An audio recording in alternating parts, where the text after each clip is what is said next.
പച്ചപ്പിന്റെ ഒക്കെ കാര്യം പറഞ്ഞപ്പോഴേ എനിക്ക് ചെറിയ ഒരു കാര്യം ചോദിക്കാനുണ്ട്. ഈ പച്ചപ്പ് ഒരു ഗ്രീനറിയോടൊക്കെ ഭയങ്കര ഇഷ്ടം തോന്നിയിട്ടുണ്ട് അല്ല? എപ്പോഴും ശരി ഉണ്ട്. കാര്യം ഞാൻ കുഞ്ഞുനാളില് ഇപ്പൊ ഞാൻ താമസിക്കുന്നത് ചോറ്റാനിക്കരയാണ്. പക്ഷെ ഞാൻ കുഞ്ഞുനാളിലെ ചോറ്റാനിക്കര വേറൊരു സ്ഥലത്ത് വാടകയ്ക്ക് താമസിച്ചിട്ട് പിന്നെ ഞാൻ എറണാകുളത്തേക്ക് പോയി. അപ്പോൾ ഏറ്റവും കുട്ടിക്കാലത്തെ കുറച്ച് ഓർമ്മകൾ എന്ന് പറഞ്ഞാൽ പഴയ ഒരു ഓടിട്ട വീട്ടിലാണ് താമസിച്ചിരുന്നത്. ആ വിഷ്വൽസ് ഫുള്ള് എനിക്ക് ഇപ്പോഴും അതേപോലെ ഓർമ്മയുണ്ട്. കഴിഞ്ഞ ആഴ്ച നടന്നൊരു കാര്യം ചിലപ്പോൾ എനിക്ക് ഓർമ്മയുണ്ടാവില്ല. പക്ഷെ ആ വീട്ടിലേക്ക് ഇറങ്ങുന്ന വഴി, പിന്നെ കല്ല് വെച്ചിട്ടുള്ള വഴി, സൈഡിലുള്ള പായൽ പിടിച്ച മതില്, ഇറങ്ങി ചെല്ലുമ്പോൾ ഒരു കുളം, പിന്നെ മൂവാണ്ടൻ മാവ്, അവിടെ മുറ്റത്ത് മാവ് വേണം. മാവ്. അപ്പം അവിടെ നിന്ന് അതിന്റെ സ്മെല്ല്, കുളം, പിന്നെ എന്താ പറയാ ഈ മൈലാഞ്ചിയുടെ ഒരു ചെടി, മഷിത്തണ്ട്, ഇതെല്ലാം ഉള്ളൊരു വീടായിരുന്നു അത്. ഞാൻ ഭയങ്കര ആസ്വദിച്ച് നടക്കുമായിരുന്നു അവിടെ.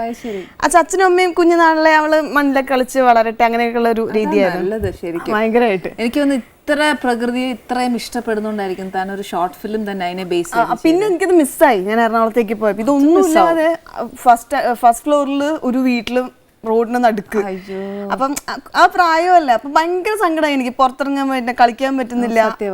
അവിടെ ഒരു വീടുണ്ടായിരുന്നു, ഒരു അമ്മൂമ്മ മാത്രമേ ഉള്ളൂ. അപ്പൊ ആ വീട്ടിൽ കുറെ പട്ടിക്കുട്ടികളും പൂച്ചക്കുട്ടികളും ഈ അമ്മൂമ്മ മാത്രമേ ഉള്ളൂ. അപ്പൂപ്പൻ താടിയൊക്കെ മരം, മഞ്ചാടിയുടെ ഒരു മരം, ഇതൊക്കെ എനിക്ക് ഓർമ്മയുണ്ട്. അപ്പൊ ഇതെല്ലാം മിസ് ചെയ്ത് പെട്ടെന്ന് അങ്ങ് പറിച്ച് എറണാകുളത്തേക്ക് പോയപ്പോൾ ഭയങ്കര സങ്കടമായി.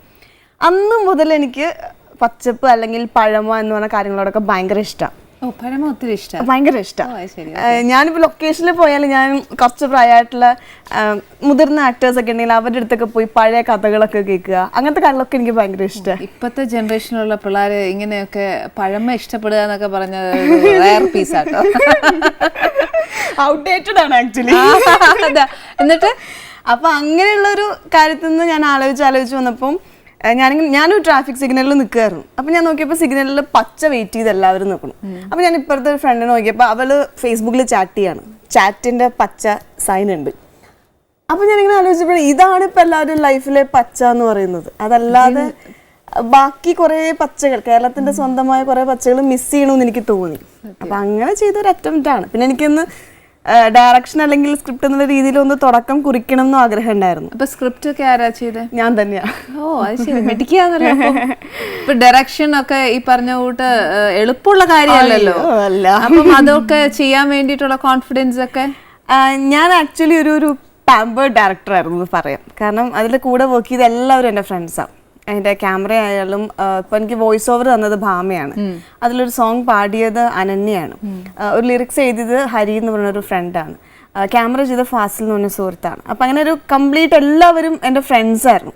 അപ്പം ആ ഒരു ടീമിൻ്റെ കൂടെ ആയതുകൊണ്ട് വലിയ കുഴപ്പമില്ലാണ്ട് പോയി. പിന്നെ ലിൻസൺ ആന്റണി എന്ന് പറഞ്ഞൊരു ഡയറക്ടറുണ്ട്. അദ്ദേഹത്തിന് വളരെ വലിയൊരു സപ്പോർട്ടും ഉണ്ടായിരുന്നു. അപ്പൊ അതുകൊണ്ട് വലിയ കുഴപ്പമില്ലാതെ പോയി. പിന്നെ അത് 5 മിനിറ്റ് മാത്രമുള്ള ഒരു അറ്റംപ്റ്റ് ആയിരുന്നു. ഓക്കെ. അപ്പൊ ഫീൽഡിൽ വന്നിട്ട് കുറെ നാളിന് ശേഷമല്ലേ? ഞാനിപ്പോ ചെയ്തിട്ടൊരു 3 വർഷം ആവുന്നതേ ഉള്ളൂ. 3 വർഷമായിരുന്നല്ലോ. ഓക്കെ. ഇപ്പം സാരി ഫസ്റ്റ് ടൈം വരുമ്പോഴത്തേക്ക് ഫിലിമിലേക്കാണോ സീരിയലിലേക്കാണോ ആദ്യം വന്നത്? ഞാൻ സീരിയൽ ആദ്യം ചെയ്തത്. സ്കൂളിൽ പഠിക്കുമ്പോൾ ഒരു സീരിയലാണ് ചെയ്തത്. ഓക്കെ. അപ്പൊ അച്ഛനും അമ്മയും സമ്മതിച്ചോ? അവരും അങ്ങനെ ഇഷ്ടമായിരുന്നു. പക്ഷെ ഇതാണ് ഫീൽഡ് എന്നൊന്നും പ്ലാൻ ചെയ്തിരുന്നത്. എനിക്ക് ജേർണലിസ്റ്റ് ആവാൻ വലിയ ഇഷ്ടമായിരുന്നു. അപ്പോ ലിറ്ററേച്ചർ പഠിക്കണം, അത് കഴിഞ്ഞ് ജേർണലിസത്തിൽ PG ചെയ്യണം, അങ്ങനെയൊക്കെ ഞാൻ ഭയങ്കര പ്ലാനിങ്ങിന്റെ ആളാണ്. അപ്പൊ പിന്നെ ബാക്കി ഭാവിയൊക്കെ ചോദിക്കാം.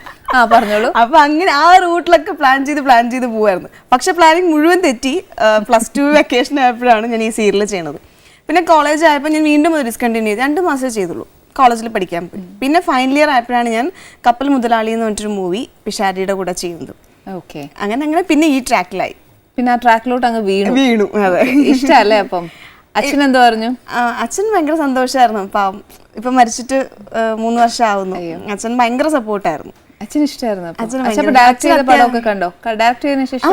അച്ഛൻ ഹോസ്പിറ്റലായിരുന്നു ആ സമയത്ത്. അപ്പൊ ആ സമയത്താണ് ഞാൻ കൊണ്ട കാണിക്കുന്നതൊക്കെ.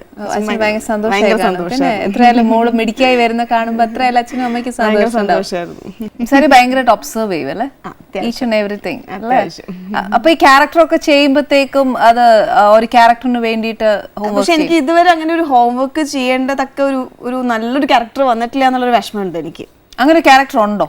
ഹോംവർക്ക് ചെയ്ത് ഞാൻ വർക്ക് ചെയ്യണം എന്ന് പറഞ്ഞിട്ട് നമ്മൾ ഓരോരുത്തരും കുറെ മാനറിസംസ് നമുക്ക് കിട്ടുമായിരിക്കാം, അവരുടെ വേ ഓഫ് ടോക്ക് നമുക്ക് കിട്ടുമായിരിക്കും, അല്ലെങ്കിൽ ചിലപ്പോൾ ഡ്രസ്സിങ് സ്റ്റൈലായിരിക്കാം, ചിലപ്പോൾ എന്തെങ്കിലും ഒരു നിസ്സാര കാര്യമായിരിക്കും. അപ്പൊ ഇതൊക്കെ നമ്മളിങ്ങനെ ഒബ്സർവ് ചെയ്ത് വെക്കും, പക്ഷെ ഇത് നമുക്ക് ഇംപ്ലിമെന്റ് ചെയ്യാനുള്ള ഒരു സാധ്യത കിട്ടാറില്ല.